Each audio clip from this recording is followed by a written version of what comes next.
I found myself lounging in a velvet chair within the palace, boots propped on an ornate table as I tore into a massive beef bone.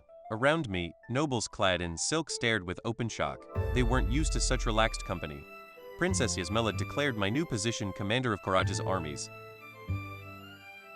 Count the Spides, a particularly fancy noble, couldn't contain his outrage at the princess's choice. He launched into a series of insults aimed directly at me, questioning my lineage and skill. I simply grinned in response, tossing the bone aside with a clatter and slowly rising to my full height. One noble dared to call me a savage, and I merely replied that I'd seen more bloodshed in blood feuds and imperial wars than he'd likely read about.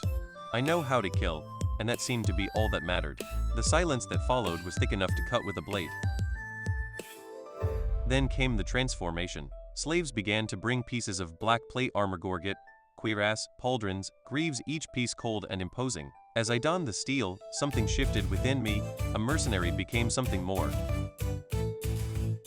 The final piece was the helmet, black-plumed and menacing. With it in place, I no longer recognized the men staring back from the polished steel. Even the doubters seemed impressed by this dark warlord they now faced. Heavy, rhythmic war drums began to build, resonating through the city and mirroring the beat of my own heart. It was a call to arms, a promise of violence, a herald of things to come. Dawn broke as the city gate swung open, revealing the assembled army. I rode out at their head on a massive warhorse, my armor gleaming in the morning light. Before turning to lead them forward, I glanced back at Princess Yasmela. I turned my gaze forward and roared to my comrades, "Hell or plunder march!"